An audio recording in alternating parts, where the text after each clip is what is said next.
future, wires will unite different cities, and a man in one part of the country may communicate with another by word of mouth in a distant place. Hello, Central? Central, will you connect me to 15...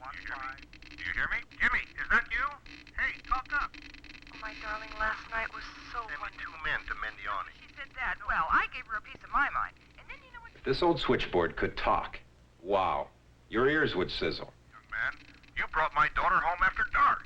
And I don't believe that poppycock about the horse going lame. 1880. We take Alexander Graham Bell's invention for granted today. Perhaps we should. But isn't it incredible that millions and millions of people can talk simultaneously to practically any spot on Earth? In the beginning, back in the old days, the telephone was something of an oddity, to say the least. You'd pick up this receiver to see that the line was clear. Then you'd hang up and ring with this crank. And you'd pick it up again and tell the operator what number you wanted. Central. 6A, please. Thank you. She'd hook it up for you on her switchboard. If there was anybody home, they'd answer and you could talk. Sometimes. The word telephone means far sound, you know. And in the early days, the sound was far, all right. Calling next door could be long distance. The problem, you see, was transmission. The farther you were from the other party, the weaker your voice came through, and vice versa. The telephone converts your voice from sound waves into electrical waves, and back into sound waves. In those days, that was quite a trick. But once the voice went out over the wires, it lost all of its zip. And as we said, the farther it went, the weaker it got. Without a way to boost the signal, even calling across town meant some shouting. It took, however, some brilliant work by Bell Laboratories scientists and engineers to solve that basic far sound transmission problem. And here's how they did it. The vacuum tube. Invented by Dr. Lee DeForest and improved by Bell Laboratories, it literally revolutionized communications. Its job, to amplify, boost the voice signal. Relay stations set up along the way used vacuum tubes to keep the voice signal loud and clear as it raced on toward its destination, drawing the far sound nearer. Yet when wires are loaded with a lot of conversations that are boosted in strength and travel some distance, something else happens. Let me show you. You see, instead of sounding like this, 1, 2, 3, 4, 5, your voice comes out sounding like this. 1, 2, 3, 4, 5, distorted. This gentleman, Harold Black, solved the distortion dilemma. What an inspiration in devising this circuitry. Black created what he called a negative feedback amplifier. What it did was take a little bit of the distorted signal, reversed it, just like a mirror, put it back into the circuit, and run it through again, canceling out the distortion. With negative feedback, telephone transmission became literally, pardon the pun, clear as a bell. In the meantime, of course, the laboratories came up with a host of other remarkable developments. One invention, for example, electrical recording.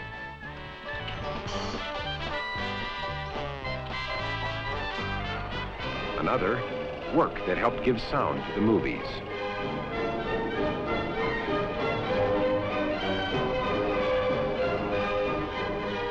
Along with the contribution to radio broadcasting also came developments in shortwave. And soon they had people talking ship to shore. Reception good. Reception good. We're approximately 1,700 miles from Boston. Position 48 degrees, 15 minutes north. Air to ground. Hello, ground. Hello, ground. We're over Elmira at 5,000 feet. We hear you. We hear you, ground. Even continent to continent. Hello, New York. New York, this is London. Hello, New York, this is London. I hear you now. Yes, loud and clear. It was Bell Laboratories who created ways of sending television signals over telephone wires, and later through the air. Soon those cross arms and open wires stretching across the land began to vanish. Cables got better too, and bigger. Ingeniously, cables were developed you could bury, with technology allowing many calls to be carried over each single wire within the cable simultaneously. Other cables were fashioned to lie on the bottom of the sea, to function 20 years and longer, trouble-free. Plus a type of cable that didn't look much like a cable at all, called coaxial cable, coax for short. Besides carrying more telephone calls than several cables combined, coax was, and still is, perfect for carrying television. You've probably seen these on a tower, sitting on a hill somewhere along a road. They're microwave antennas. Microwave got its start back in the 1930s at, you guessed it, Bell Laboratories, where scientists were exploring the use of radio for telephone circuits. World War II erupted, temporarily halting full-scale work on microwave, but it did offer many laboratory scientists and engineers the chance to apply what they'd learned about microwave to a host of military communications needs, including radar. With the war over, research accelerated, and soon microwave techniques and equipment had become part of day-to-day telephone and television transmission. With microwave, calls ride a radio beam from tower to tower instead of going through cables. A single beam carries some 2,000 calls at a time. The far sound has come a long way since the old days, hasn't it? But transmission progress is only part of the story. From the beginning, another vital element, switching, faced just as many challenges. If Bell System Research had not met these challenges, there frankly would not be a nationwide telephone system today. You see, as soon as you have a number of phones, you must be able to connect the right two. Without switching, wires would have to connect every phone directly to every other phone. And even that wouldn't work very well. In the beginning, all switching was done by hand at a switchboard, by Central. Old-timers remember her. Central was just the ticket. She could do everything you needed. Remember numbers, pick them out on the board, plug them in, ring, unplug after the call. But unfortunately, Central went the way of the horse and the buggy. The demand for more and faster service simply overwhelmed her. In fact, were Central's method of switching still in existence, every person in the United States would have to be a telephone operator to handle today's volume of calls. The problem was solved with two of the world's great technological innovations, automatic switching and the dial telephone. With both, one telephone could find another, without an operator, without even a switchboard, if the proper number was known. By the time direct distance dialing went into service, the cost of a coast-to-coast call had fallen from $22 to less than $2. Alexander Graham Bell used to say, "Get off the road, explore," as though he knew where the keys to progress lay. You can't invent, create, or make things new unless you believe in progress and change. If there's such a thing as tradition in the Bell system, it's the tradition of finding new and better ways, as more than 17,000 Bell patents in just about every field of scientific endeavor testify. Here's an example, the transistor. Like so many inventions, its mother was necessity. Its father, ingenuity, the type that has made Bell Laboratories one of the most renowned research and development organizations in the world. The basic need came from the growth of the telephone network itself. Each day, hundreds of millions of voices and images move through the network. Each one is switched again and again, and boosted in strength again and again. If you can save a fraction of a second during switching, that adds up. The hope was to invent something that could do the same things that vacuum tubes do, switch and amplify, but do them better and faster, and occupy less space. Now, that was a tall order. Scientists at Bell Laboratories began by experimenting with various materials to learn more about how electrical current moves. This is silicon, more pure than even nature makes it. Pure silicon doesn't carry electrical current well. But when you add certain kinds of impurities, such as boron or arsenic, very interesting things happen. And what happens is the phenomenon that led to the invention of the transistor by the laboratories in 1947. The transistor amplifies or boosts in strength an electrical signal. Here's how it does it. It accepts a weak incoming signal, then recreates the same signal, but increased in strength many, many times. There are several types of transistors. This one has 3 parts: an emitter, a base, and a collector. The incoming signal passes first into the emitter side, then into the base, which is a sort of valve that controls the strength of the signal when it passes into the collector side. 2 sources of power are involved in this process: a small battery, through whose circuit the incoming signal is fed, and a large battery, which pushes the signal on its way. Let's look a little deeper. A transistor is made from a slice of pure silicon. To allow electrical current to flow through the silicon, tiny amounts of arsenic atoms are added to the emitter side and to the collector side. The atoms give these sides extra electrons, which are negative charges. A few atoms of boron are added to the base. Boron provides extra holes, which are positive charges. It is the interaction of these negative and positive charges that helps make the transistor work. But the negative electrons can move only when an electrical current is introduced into the transistor. Watch. The negative electrons in the emitter side are attracted into the base because the small battery makes the base more positive. Positive attracts negative. From here, the electrons flow into the collector side, driven by the large battery. Let's see what happens when only the large battery is working. The electrons are pulled away from the base by the voltage of the large battery, leaving only positive charged holes. Thus, no current flows. But when the smaller battery is connected, the negative electrons are injected from the emitter into the base, and from here respond to the power of the large battery. So the current which flows is controlled by the small battery and has the power of the large battery. Now let's connect a weak telephone signal to the emitter side. Variations in the telephone signal control the flow of electrons through the valve-like base into the collector side of the transistor. Now the signal current is pushed by the large battery, so it is much stronger than before, as much as 1,000 times stronger. In other words, the signal is amplified and the transistor is doing what a vacuum tube does. But it's far smaller. It works much faster, doesn't heat up, doesn't take much electricity. Incredible, huh? A transistor just sits there and, well, transists. The one under this microscope is hooked up, so you can hear it amplify. There it is, a transistor. This one even smaller than a grain of sand. A miracle of modern technology. A signal is being sent into it. The oscilloscope screen displays the signal. Now, amplification on, off. The transistor has indeed had a profound influence on the world we live in.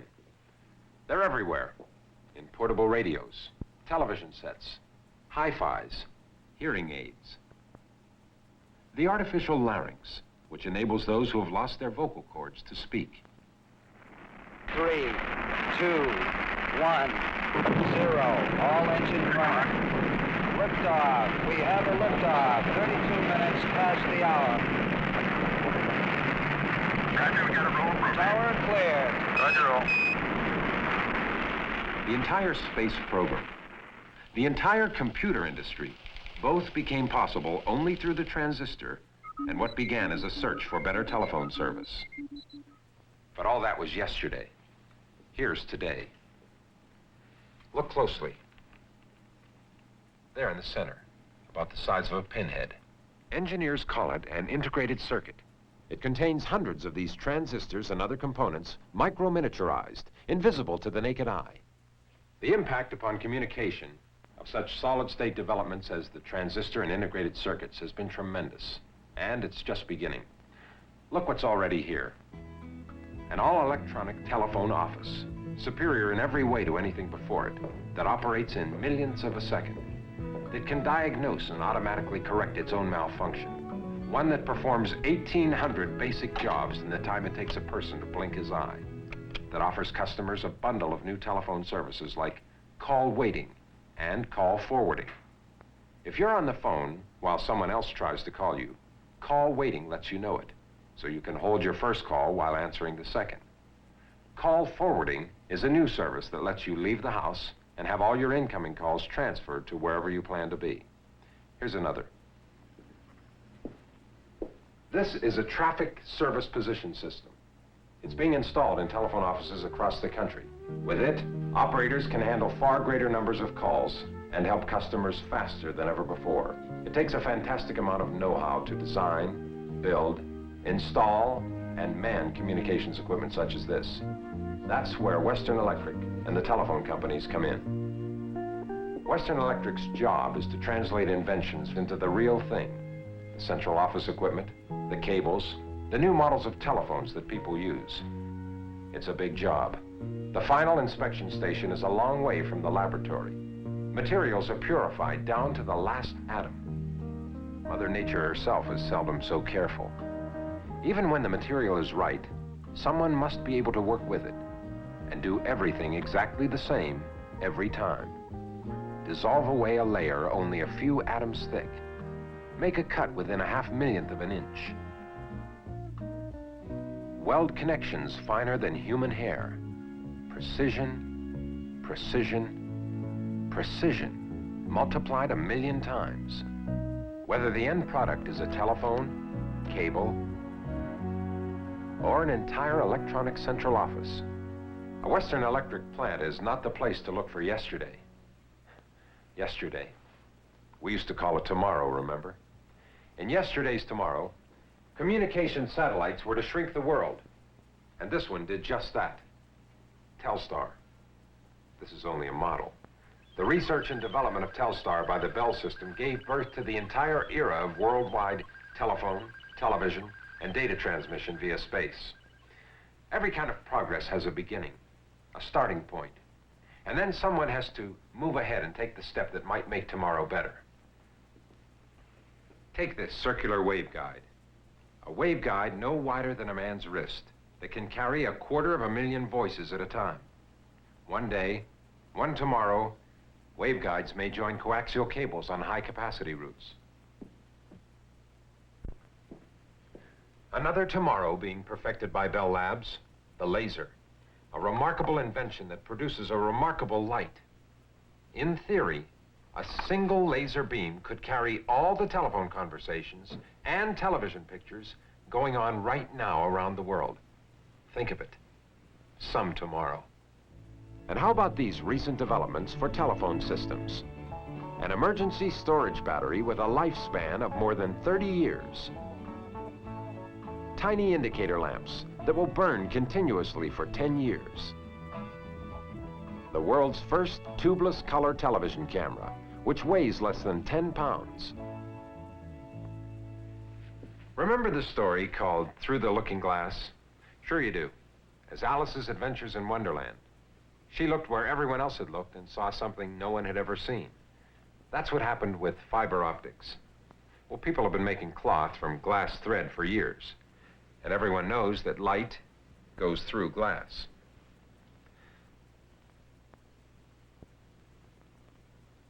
Now, suppose you took a bundle of glass fibers made into a flexible pipe, like this one, which can bend around corners, and sent a laser beam loaded with telephone calls through it from one city to another.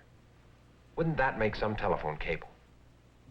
Scientists are trying to do just that. If no one tries, no one will find out whether it's practical to use glass fibers to carry millions of telephone calls. With the kinds of advances in transmission that we've been seeing, you can bet that switching research is getting a lot of attention too. Integrated circuits, tiny and wondrous as they are, would be hard put to handle millions of calls traveling down a laser beam at the same time. Several exciting areas are being explored. One involves magnetic bubbles. Everyone has known about magnetism for a long time.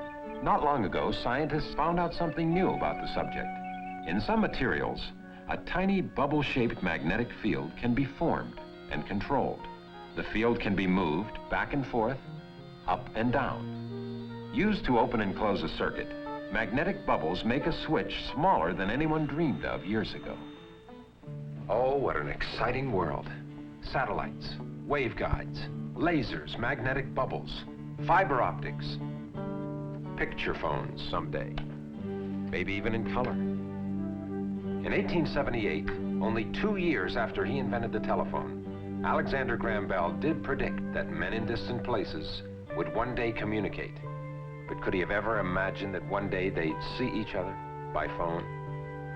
Who knows? With his incredible foresight, maybe he did. I, for one, am sure he did.